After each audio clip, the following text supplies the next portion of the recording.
Now, this one for Ortono, we got it only last night. May I ask the counsel for respondent when you got the request for stipulation? We also received this just last night, Your Honor, by email. Is there an equal request for stipulation with respect to documents? I believe, Your Honor, that on the third page of this new request for stipulation with respect to Mr. Lemuel Ortono, there are certain documents that the prosecution requests for stipulation. But this will be addressed during the presentation and the cross-examination of the witness, Your Honor.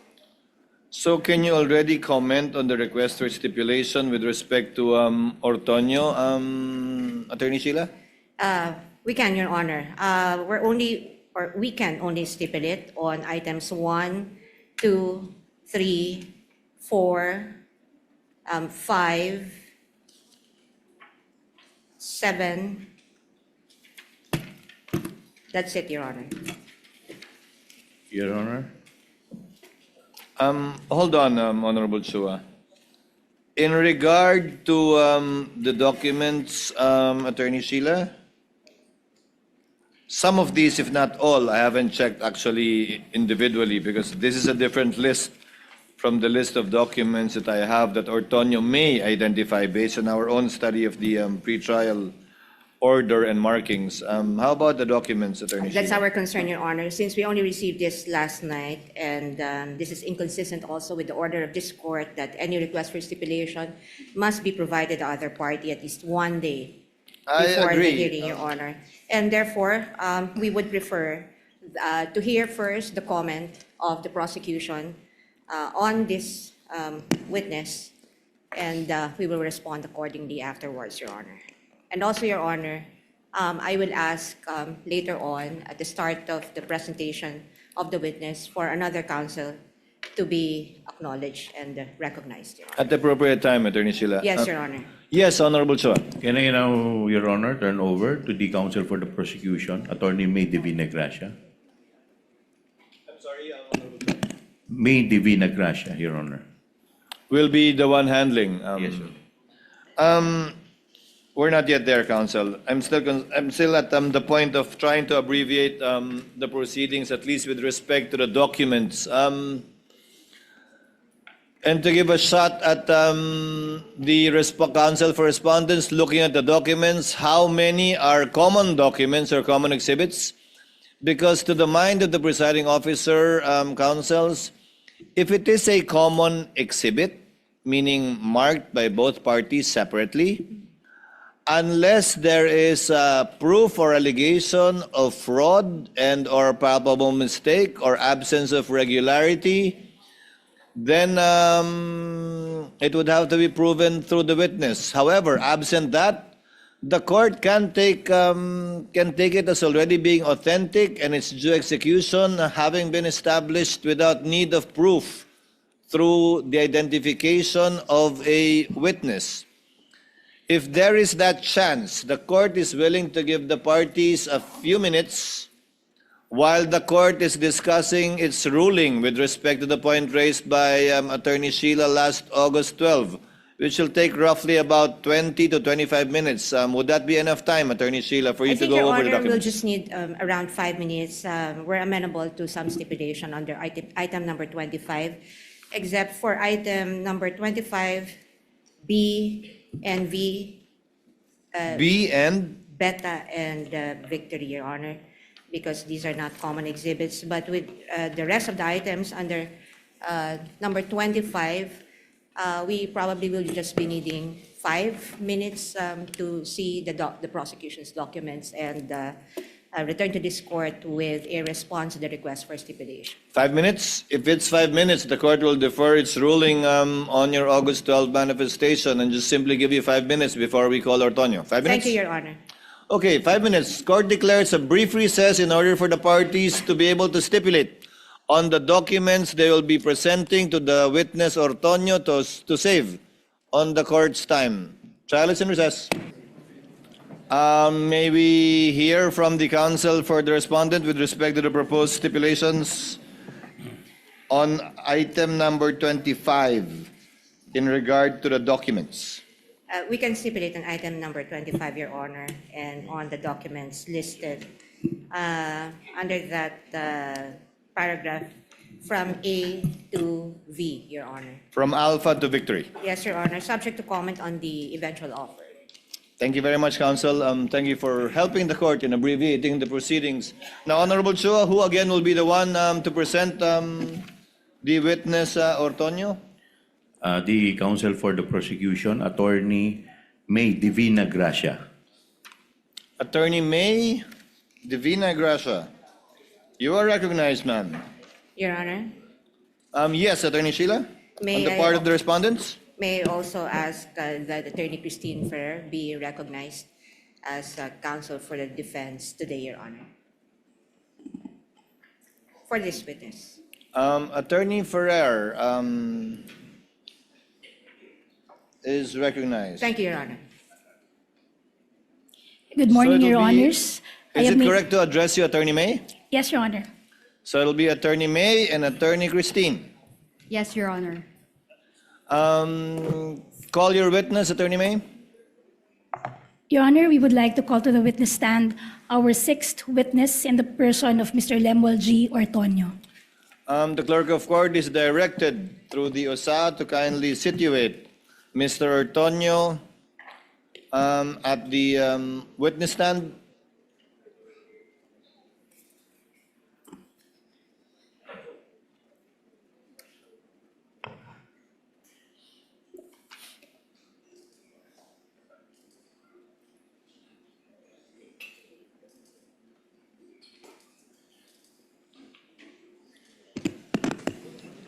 The clerk of court is directed to administer the oath to the witness. Mr. Ortono, please raise your right hand.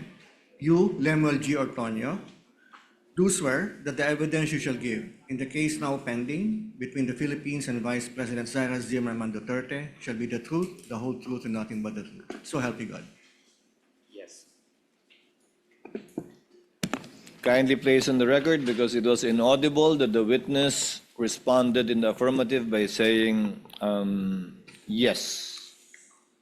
Attorney May, your witness for direct examination, kindly make the offer.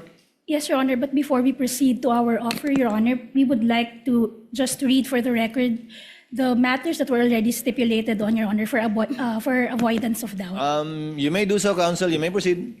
So, first, that the witness, Mr. Lemuel G. Ortono, is the Assistant Secretary and Assistant Chief of Staff of the Office of the Vice President. Second, he holds the position of Assistant Secretary at salary grade 29. Third, his appointment is coterminous with the term of the Vice President. And fourth, his position is one of trust and confidence. May the defense kindly confirm if those are all the matters that you're willing to stipulate on. As well as, sorry, Your Honor, they're also stipulating on the authenticity and the genuine execution of the documents listed in paragraph 25 of the request for stipulation. Attorney Christine? Yes, Your Honor, subject to cross-examination. Duly noted. Kindly proceed with your offer, Attorney May. Your Honors, we are offering the testimony of Mr. Lemuel G. Ortono to qualify him as a hostile witness and to prove the following. Number one, the confidential funds answered to no legitimate confidential purpose. The amount was requested before the supporting plan was produced, and the 2023 plan just repeated the operative language of the 2022 plan.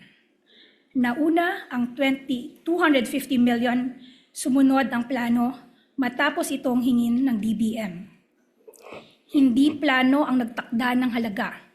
Ang halaga ang nauna sa kahinabol ng plano. Number two, the respondents' handprints are on every document that mattered. Mula request hanggang liquidation, nasa mahalagang dokumento ang kanyang otoridad at pag-aproba. Number three, the reports were written to fit the rules, not the facts. 4 na ulat, iisang template. Mga halagang hindi nagbabago at laging eksaktong 125 million. Not a peso more, not a centavo less. Walang natira, walang sinauli. Number 4. 5 days after COA questioned the medical and food aid item, the line disappeared while the report still totaled exactly 125 million. Question ng Commission on Audit ang medical and food aid na may halagang 40 million, 42 million at 40 million sa tatlong unang accomplishment reports. Makalipas ang 5 araw, wala na ito sa huling accomplishment report. Pero 125 million pa rin ang kabuuan ng halaga. Number 5, in 2 years, not one area, not one operation was ever named. Daang-daang area ang iniulat, 500 million ang ginastos. Ngunit wala ni isang lugar, ni isang operasyon, ni isang petsa ang pinangalanan. Number 6, the liquidation was late, irregular, and backdated. 10 buwan huli ang mga resibo. Mahigit 100 ang may petsang 1 taon pagkatapos ng di umano'y bayaran. Number 7, the certifications vouched for nothing and were signed by the man who received the money. Walang untoward incident. Iyan lamang ang pinatutunayan. Walang halaga, walang pangalan, walang lugar at walang petsa. At ang pumirma, ang mismong tumanggap ng pera. Number 8, the 500 million bought protection the Vice President already had. And against threats, the AFP and the PNP were already paid billions to watch. 473 sundalo at polis na ang nagbabantay sa kanya. Sahod ng Republika mula sa ibang pondo. Walang pangalawang pangulo sa kasaysayan ang nagkaroon ng ganito. At ang mga bantang tinutukoy sa mga ulat, ang NPA at mga teroristang grupo. Sakop na ng intelligence funds ng AFP at PNP. Bayad na ang proteksyon, bayad na ang pagbabantay, bago pa ang kahit 1 piso ng confidential funds. Number 9, the justification for the confidential funds shifted with every finding. Sa DBM, safe implementation ng good governance programs, official engagements, and functional representation ng pangalawang Pangulo. Sa mga plano, confidence building for good governance programs at pagsapit ng 2023 socio-economic program delivery. Sa mga certifications, surveillance and information gathering to prevent untoward incidents from transpiring. Sa protective intelligence operations reports, for intelligence gathering naman. Sa mga sagot sa audit observation memoranda at notices or at notice of suspension for surveillance activities to determine where best to implement the OVP's programs. 6 na bersyon, iisang pondo. Number 10, the officials knew, answered nothing. The man who says he knew nothing answered everything. Lahat ng sagot sa COA, pirma ng testigong ito, na ang sabi wala siyang personal na kaalaman. Ang mga tunay na nakakaalam, ang respondent vice president, ang special disbursing officer, at ang colonel, wala ni isang sumagot. Number 11, the explanations for the confidential funds are a sham, and the failure to account the funds gives rise to the presumption of misappropriation. Pabago-bago ang paliwanag, walang detalye, walang dokumentong sumusuporta, pagtatakip, hindi pagpapaliwanag. At hanggang ngayon, hindi na-account ang 500 million ng bayan. Sa ganitong kabiguan, ang batas na mismo ang nagsasalita, prima facie, na ipinalalagay na ang pondo ay ginamit para sa sariling kapakanan. That would be all for Your Honor. Comment, Attorney Christine? Yes, Your Honor. We note that the 11 items that were mentioned by the prosecution are all conclusions of fact and law, Your Honor. And actually, they are mere speculations and conjectures, Your Honor, not being proven before this honorable court. And they are all theories and, with all due respect, sound bites, Your Honor. Nevertheless, we will cross-examine the witness to verify the allegations or to disprove the allegations of the prosecution. If I Thank you. They may be statements of fact or law, counsel, but that's what they seek to prove. Through this witness, hopefully, by declaring him as a hostile witness in due time. Duly noted. Comment of the counsel for respondents noted. You may proceed with your direct examination, Attorney May. Your Honor, before I proceed, we would just like to request for a continuing authority for our assisting counsel, Attorney Oliver C. Caido, to approach the witness and present and confront him with the necessary and relevant documents whenever we mention those documents, Your Honor. Granted, as well as who would be the counterpart assisting counsel from the respondent, Attorney Christine? Yes, Your Honor, Attorney David Gola. And Granted, also, insofar as both parties are concerned in regard to their respective assisting counsels who may approach the witness at any time during the direct and cross.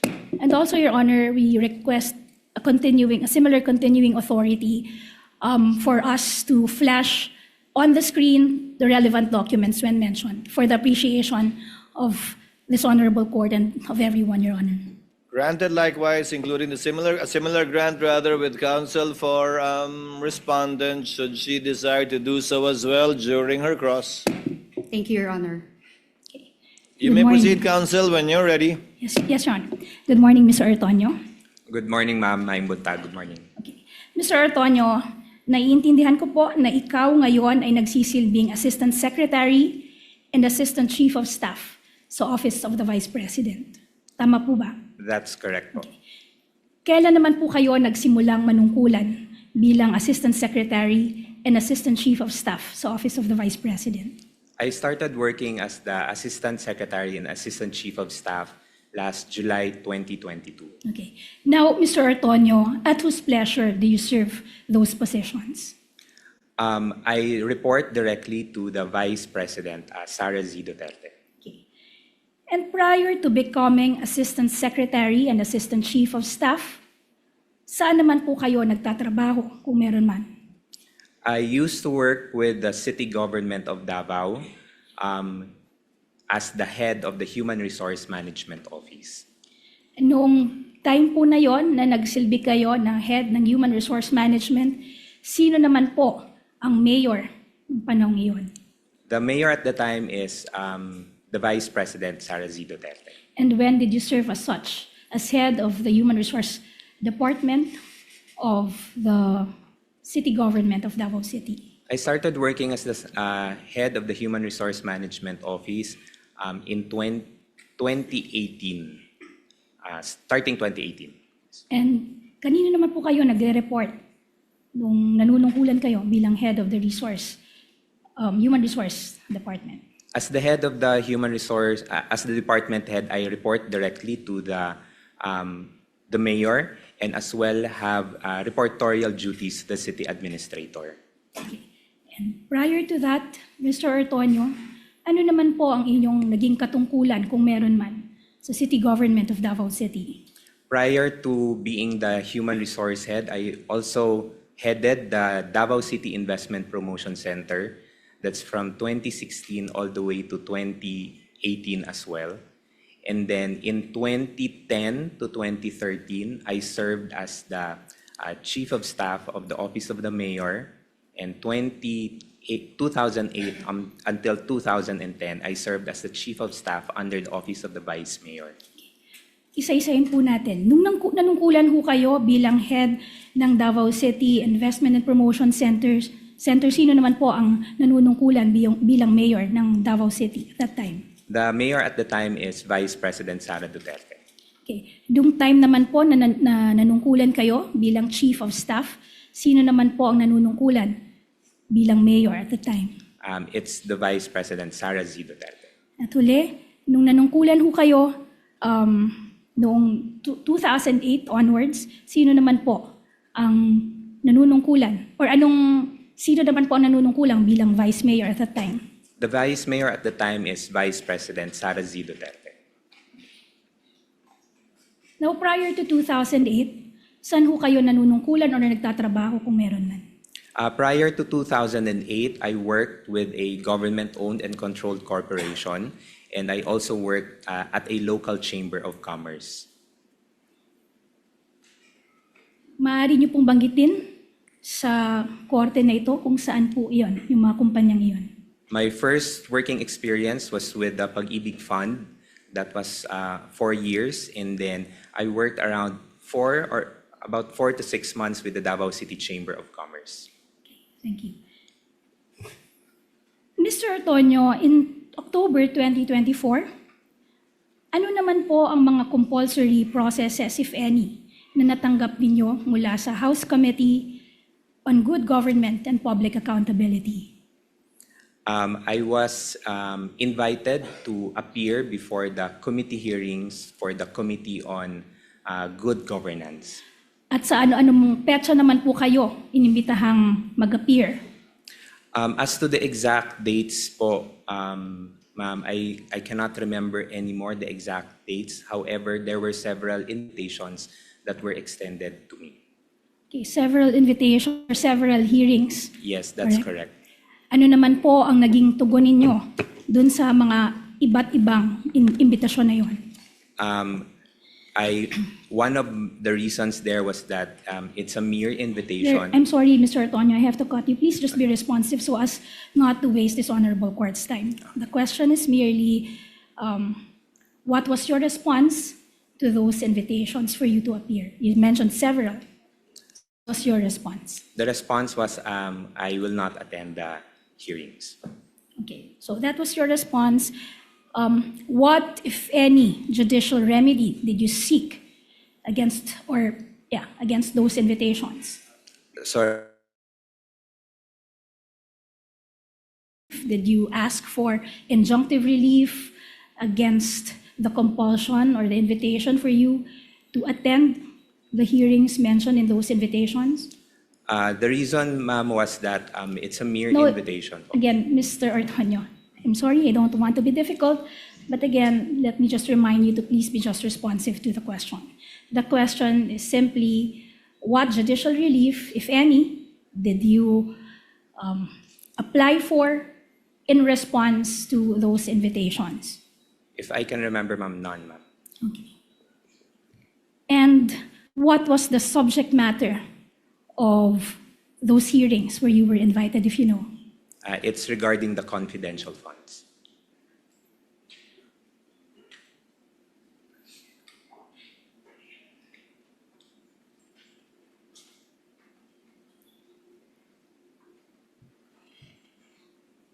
Okay. Now, Ms. Ortono, what is your relation with Mr. Ernesto Nemenzo Ortono Jr., who is the president and a member of the board of directors of PNX Udena Insurance Brokers Incorporated? Your Honor, Attorney Christine? relevance, Your Honor. It is very much relevant, Your Honor, because this would prove that this witness and the respondent move in the same social circle. And this witness can practically become a social pariah if he speaks unfavorably of the respondent. You're on a short leash, counsel. Go to your point. Objection is overruled. So, Mr. Ortono, just to repeat the question, what is your relation with Mr. Ernesto Nemenzo Ortono Jr., who is the president and a member of the board of directors of PNX Udena Insurance Brokers Incorporated? He is my father po. Okay.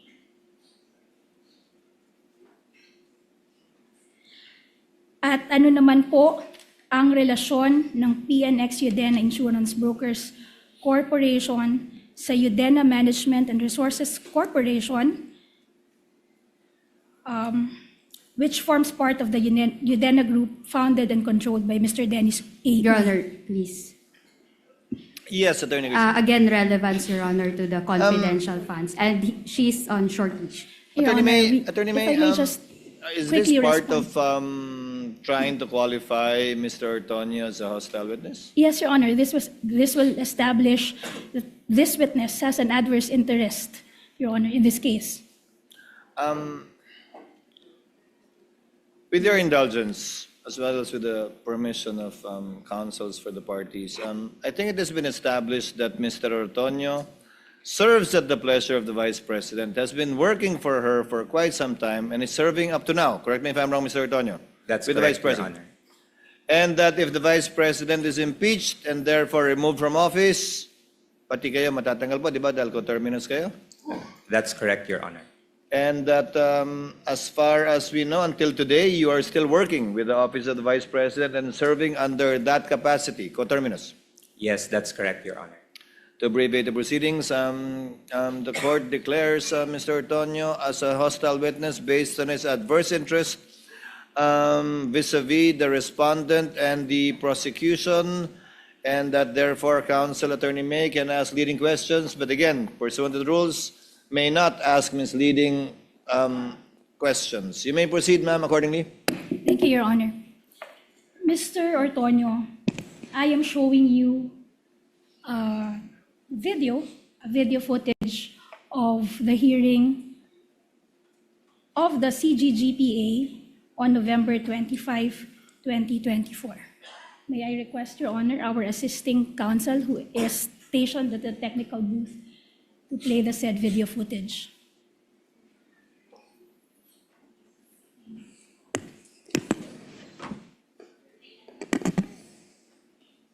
Continuing authority has been granted to counsels. You may proceed accordingly, counsel.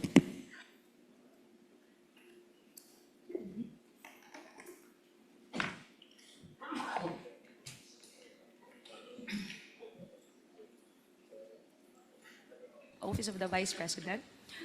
Mr. Lemuel G. Ortono, Assistant Secretary and Assistant Chief of Staff. Ms. Winnie G. Diego, Chief of Public Thank you. Assistance. Okay. Mr. Ortono, ano ang relasyon mo sa Lemuel G. Ortono na nabanggit sa video na aming pinakita? That's me po, ma'am. Okay. At ano naman, tama ba, kinukumpirma mo ba na ang event na recorded dyan sa video footage na yan ay ang hearing ng CGGPA noong November 25, 2024? That's correct po. At Mr. Ortono, maaalala mo ba na sa hearing na yan, sinabi mo, and I quote, you provide overall supervision for the internal affairs of the Office of the Vice President, end of quote. That's correct po. At pinapatutuhanan mo rin ba na kasama ng supervision na yan, ang supervision sa Administrative and Financial Services Office at Strategy Management Office ng Office of the Vice President? That's correct po. Ngayon, Mr. Ortono, tama bang sabihin ng Administrative and Financial Services Office, ito ang opisina sa Office of the Vice President na in charge sa pangkalahatang budget ng OVP? That's correct po. Kasama dito ang budget preparation, That's correct. budget disbursement, accounting, at liquidation. That's correct. And since you exercise supervision over this office, sa pangkalahatan, tama bang sabihin, generally, walang pondo ng OVP ang hinihiling, nilalabas, ginagastos, o inililiquidate na wala sa inyong kaalaman at supervision? Tama ba? Generally, Mr. Ortono. Generally, yes. Ngayon, ang Strategy Management Office naman, ito ang tanggapan ng OVP na nangangasiwa sa strategic planning, management, monitoring, evaluation, organizational development, at iba pang kaugnayan ng tungkuling pamamahala ng OVP. Tama ba? That's correct. So kasama dito ang pagbuo at pagsubaybay sa mga programa, proyekto at aktibidad ng OVP. Tama ba? That's correct. So ngayon, dahil sa iyong pag-amin, tama rin bang sabihin na bawat programa ng OVP ay dumadaan sa SMO? For all the activities. Yes. At dahil kayo ang nagsusuperbisa sa SMO, kayo rin ang nagsusuperbisa sa mga programa, proyekto at aktibidad nito. Tama ba? General supervision po. Yes. In short, or sa madaling salita, bawat programa ng OVP ay dumadaan sa inyong supervision ng 2 beses. Una, kapag ito ay pinaplano ng SMO, at pangalawa, kapag binabayaran ito ng AFSO. Tama ba? Yes po. At tama rin bang sabihin na ang mga direktor ng 2 opisinang ito ay nag-uulat din sa iyo? Tama ba? That's correct po. Also, tama rin bang sabihin na ang Vice President mismo ang nagtalaga sa inyo ng supervision over these 2 offices? Yes, that's correct as part of the organizational structure. Okay. At tama rin bang sabihin na kaugnay ng inyong supervision sa SMO at AFSO, ang anumang direktibang natatanggap ninyo ay sa huli nagmumula sa Vice President? That's correct. Okay. At tama rin ba na sa pagganap ng inyong mga tungkulin, sa huli kayo ay nasasaklawan ng mga direksyon at instruction ng Vice President? That's correct. In short, the official acts that you perform in the discharge of those responsibilities are done pursuant to the authority vested in you by the Vice President. That's correct. Now, pumunta naman tayo ngayon, Mr. Ortono, sa sulat kung saan nagsimula ang lahat. Okay, so, Mr. Ortono, you assumed your position you mentioned earlier as Assistant Secretary and Assistant Chief of Staff noon lamang July 1, 2022. Tama ba? That's correct. So that was mid-year. Yes. And you will confirm na pag-assume mo ng inyong position around that time, walang confidential fund ang Office of the Vice President. Tama ba? That's correct po. Which means na yung successor ni Vice President Sara Duterte na si Vice President Leni G. Robredo, walang confidential funds. Your Honor, please. Yes, Attorney Garcia. No basis, Your Honor, and conclusion of fact. Kindly clarify, Lenny is not the successor Sorry, counsel. predecessor, Your Honor. I'm sorry. Exactly. So, kindly reform counsel. Mr. Ortono, do you confirm that Vice President Sara Duterte's predecessor, former Vice President Leni G. Leni Robredo, Your Honor, Leni Robredo, she did not have confidential funds? Your Honor, please. Yes, counsel. Incompetent. He's not a staff of Leni Robredo. If he knows, if you know, Mr. Ortono, you may answer. If you don't, you may answer so as well. Based on the records that we have, there's no record of confidential funds. Ito ang dahilan kung bakit humiling ng confidential funds ang OVP sa DBM. Tama ba? Noong 2022. Dahil wala kayong dinatnan na confidential funds ng pag-upo mo kasama ng pag-upo ng Vice President Sara Duterte. Tama ba? Yes, ma'am. And this request for confidential funds, ipinaabot ito sa DBM sa pamamagitan ng isang sulat. Tama ba? Letter request. Yes, letter request. Ngayon, I'm showing you Prosecution's Exhibit P-I-4-A dated August 22, 2022. Ito ang nabanggit mong letter request for confidential funds in 2022. Tama ba, Mr. Ortono?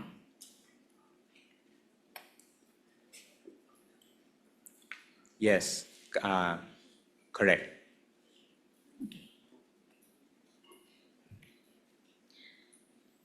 Sa huling pahina nitong sulat na ito, there appears a signature above the printed name, Sara Z. Duterte. You will confirm that this is the signature of the Vice President. Yes, I can confirm that this is the signature of the Vice President. And you're familiar with her signature, familiar ka sa signature niya dahil sa panunungkulan mo over almost 2 decades with her or under her, nakikita mo siyang pumirma ng mga dokumento at nakikita mo rin ang kanyang pirma sa iba't ibang dokumento. Tama ba? Yes, that's correct. And on the basis of this letter bearing her signature, tama bang sabihin na ang desisyon na mag-request ng confidential funds, it was the decision of the Vice President? Tama ba? Yes, that's correct. And throughout these proceedings, a certain name has been repeatedly mentioned, paulit-ulit na nabanggit, si Colonel La Chica. Kilala niyo siya, tama? Yes, I know him. He's the Okay. group commander for VP-SPG. You mentioned group commander of the SPG, but you will confirm, Mr. Ortono, kukumpirmahin nyo na noong Agosto 22, 2022, hindi pa na itatalaga si Colonel La Chica bilang security officer ng OVP. Tama ba? Yes, Yes. that's correct. He started September. Okay. Yes, in fact, he started only on September 1, 2022. Tama ba? Yes, based on documents. Okay. Let us now go to the September 16, 2022 letter. Yan ang nagpapatunay, Mr. Ortono, na si Mr. La Chica or si Colonel La Chica ay noon lamang September 16 itinalaga bilang commander ng VP-SPG. Tama ba? Yes, that's... Wait, di masyado clear po. Your Honor, may we request our assisting counsel in the tech booth to kindly enlarge. Granted, so instructed. Copies of the documents being flashed on the screen.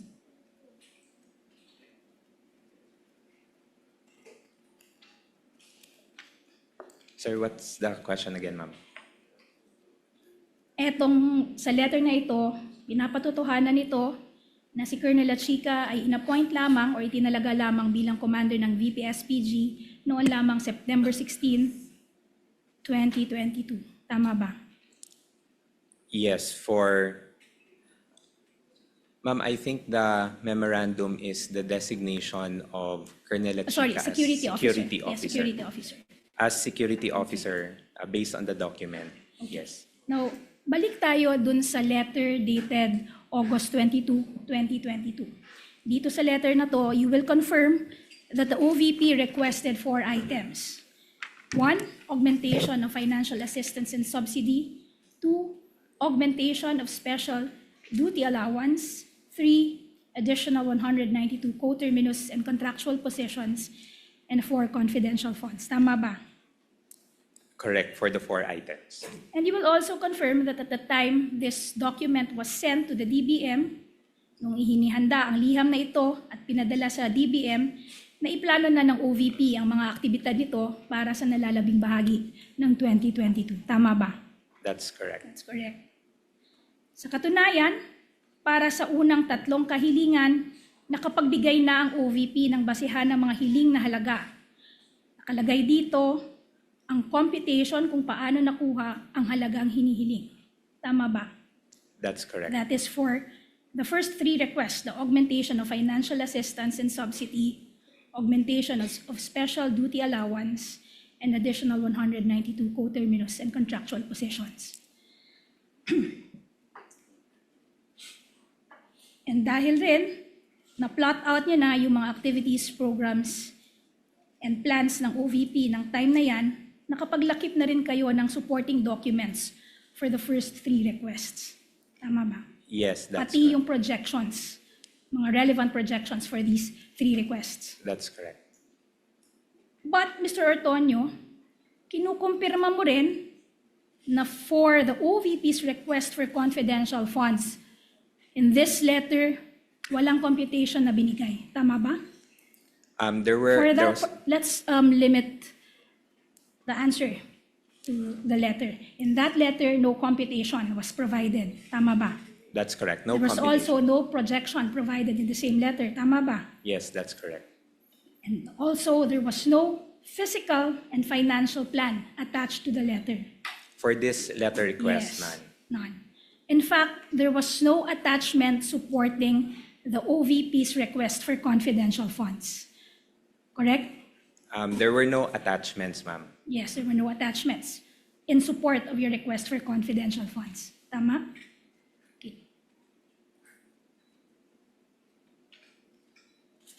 Mr. Ortono? Yeah, what's your response? Yes, that's correct. No attachments, ma'am.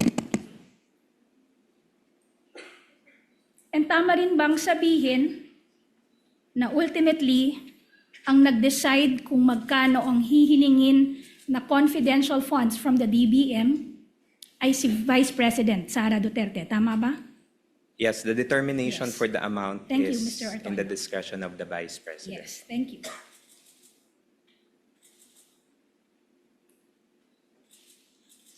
Now, going back to the letter, dahil wala kayong binigay na computation, projection, or supporting documents, ang tanging nilagay lamang ninyo sa request ay ang explanation kung bakit kayo humihingi ng request. Tama ba? That's Yes, correct. That's po. correct. And the explanation and the justification that you gave was, and I quote, for and in consideration of the safe implementation of the various projects and activities under the Good Governance Program and the conduct of official engagements and functional representation in international and domestic events as instructed by the Vice President. End of quote. Tama ba? Yes, as instructed by And the the Vice President. President. As instructed by the President. Okay. In that same letter, you also stated, and I quote,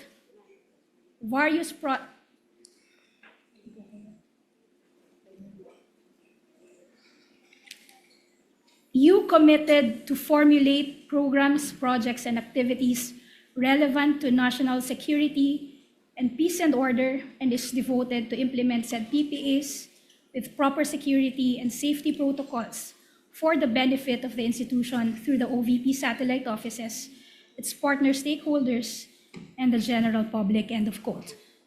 Tama ba? That's correct. So at this point, With Mr. the Ortono, permission tama of, ba? with the permission of council, can you ask your guy in the tech booth to kindly, whenever you refer to a portion of the letter, to zoom it in so that it's readable on the part of the senator judges, because we really cannot read any part of it. Better. Thank you. You may proceed, council. So tama ba, Mr. Ortono, na sabihin na nang pinadala ninyo ang sulat na ito, ang OVP, wala pang programs, projects, and activities na na-identify relevant to national security and peace and order? Tama ba? Dahil sabi dito sa letter, you just commit to formulate programs, projects, and activities relevant to national security and peace and order. So at that point, wala pa. Tama ba? Based on the letter, Letter, ma'am, yes. there is a commitment to submit the Yes. plans and programs. No, Mr. Ortono, walang sinasabi dito na you commit to submit plans and programs. Ang sinasabi dito, To formulate. formulate programs, projects, and activities. Tama. Correct.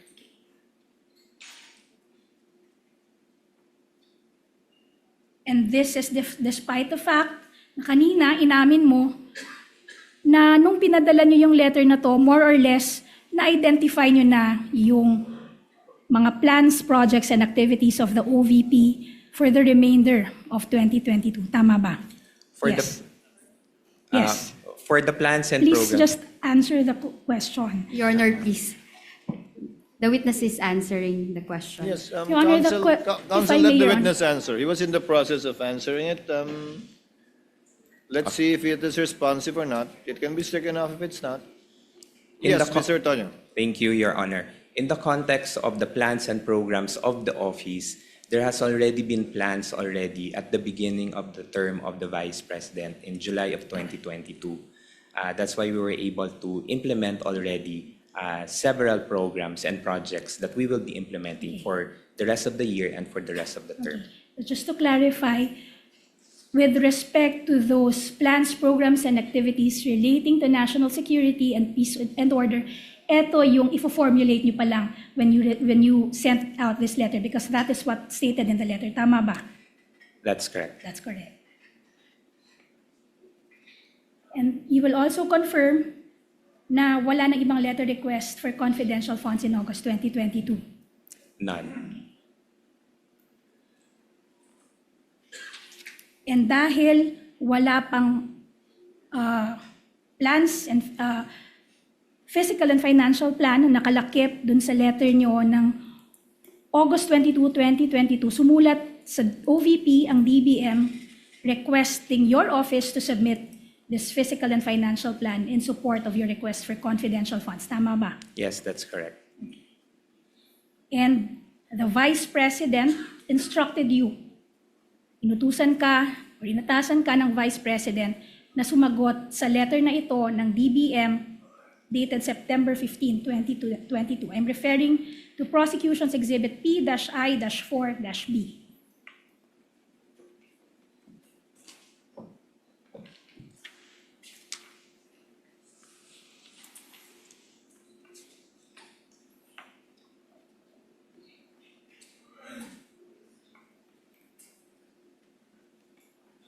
Yes, we are in receipt of this Okay. communication.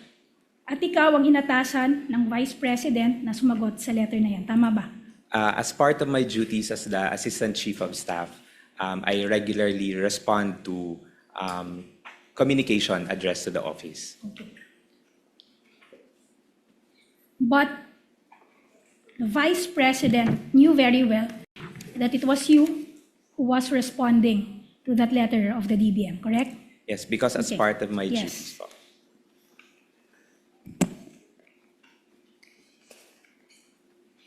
And hindi niya naman inassign o inata sa iba. Nang nalaman niya na ikaw ang sasagot, hinayaan ka niya at hindi niya sinabing iba na lang ang sumagot. Tama ba? Ma'am, for regular communications within the office, it is the Assistant Chief of Staff who signs the documents corresponding to other agencies. So Okay. it's already inherent to the function as the Assistant Chief of Staff. Yes, Mr. Ortono. But that is ultimately subject to the decision and discretion of the Vice President. Tama ba? That's correct. So, dahil yan ay subject sa discretion ng Vice President, anytime the Vice President can revoke that authority. Tama ba? Yes. Now, following that instruction, you wrote a letter to DBM dated September 19, 2022. Tama ba? I'm referring to Prosecution Exhibit P-I-4-C.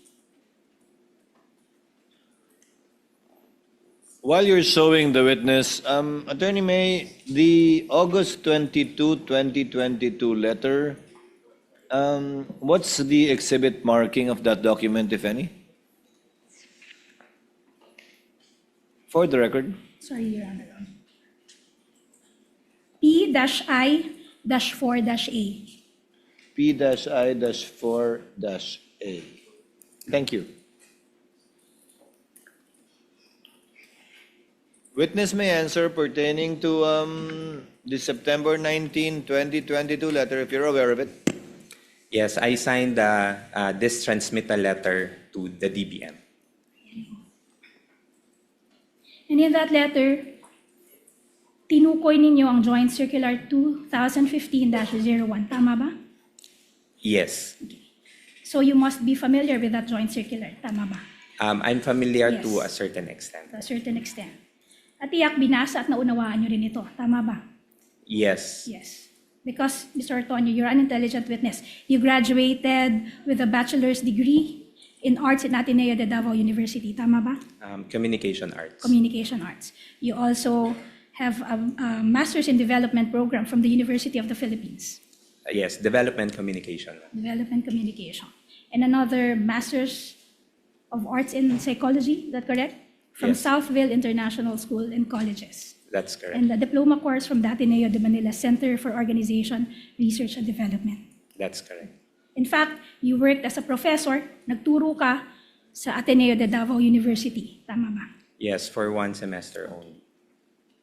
Now, going back to the letter, in that same letter, ipinadala nyo sa DBM ang physical and financial plan. Tama ba? Yes, that's correct. And that was the first time. Yan yung unang pagkakataon na nag-submit kayo ng physical and financial plan sa DBM in support of your request for confidential funds. Tama ba? Yes, that's correct.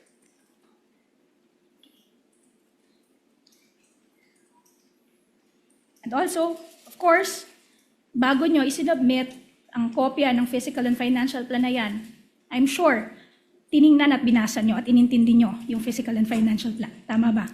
Yes, I read the PFP.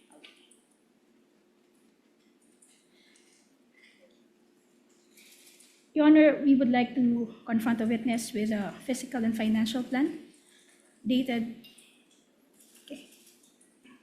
bearing the date September 16, 2022, which is Prosecution's Exhibit P-I-4-A. Annex A. So this is an attachment to Exhibit P-I-4-A as Annex A.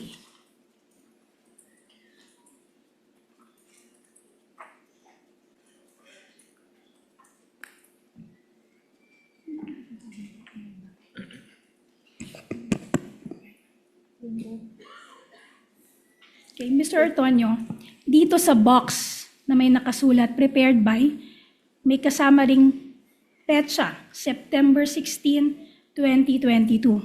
Tama bang sabihin na itong September 16, 2022, ito yung date kung